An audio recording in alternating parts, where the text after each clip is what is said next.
एक समय की बात है, पहाड़ियों के बीच बसे एक अनोखे छोटे से गांव में सेठ जी नाम का एक धनी व्यापारी रहता था। उनका एक अजीब शौक था। उन्हें विभिन्न जानवरों को पालतू जानवर के रूप में रखना पसंद था। उसका घर एक छोटे चिड़ियाघर जैसा था, जिसमें एक तोता, एक मुर्गा, एक बकरी और यहाँ तक कि एक चूहा भी था। हालांकि सेठ जी की पत्नी सेठानी जी एक बात से परेशान थीं, चूहे को कपड़े कुतरने की आदत थी। एक दिन दिवाली के त्योहार के दौरान जब सेठ जी ने सेठानी जी के लिए एक सुंदर साड़ी खरीदी तो चूहे ने उसमें एक बड़ा छेद बना दिया। सेठानी जी व्याकुल हो गई। उसने सेठ जी से चूहे को पकड़कर भगाने की जिद की। उसी शाम सेठ जी ने चूहे को पकड़ने के लिए जाल बिछाया। जब चूहे ने जाल देखा तो वह घबरा गया और दूसरे जानवरों से मदद मांगी। वह पहले तोते के पास गया, लेकिन तोते ने भी पकड़े जाने के डर से मदद करने से इनकार कर दिया। फिर चूहा मुर्गे और बकरी के पास गया, लेकिन उन्होंने भी परिणाम के डर से मना कर दिया। निराश होकर चूहे को समझ नहीं आ रहा था कि किधर जाए।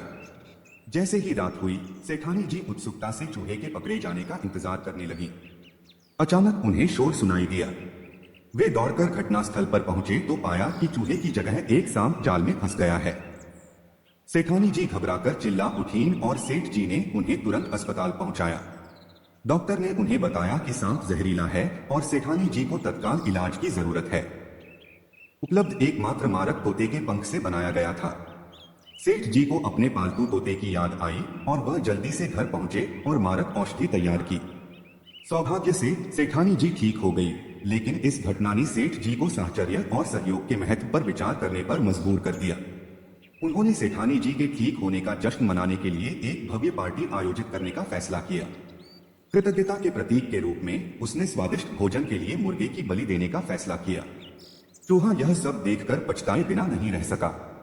काश उसने उस दुर्भाग्यपूर्ण दिन मदद की होती जब सेठानी जी को सहायता की आवश्यकता थी। इससे जरूरत के समय साथ खड़े रहने की कीमत का एहसास हुआ। यह कहानी हमें जीवन में एकता और समर्थन के महत्व के बारे में एक मूल्यवान सबक सिखाती है। जैसा कि मैं हमेशा कहता हूँ, ईश्वर के आशीर्वाद और प्रियजनों के समर्पण से कोई भी किसी भी चुनौती पर काबू पा सकता है, चाहे वह खुशी की हो या दुखद। अगर वीडियो पसंद आई तो लाइक व सब्सक्राइब करें और हमें कमेंट में बताएं कि आप आगे किस प्रकार की वीडियो देखना पसंद करेंगे।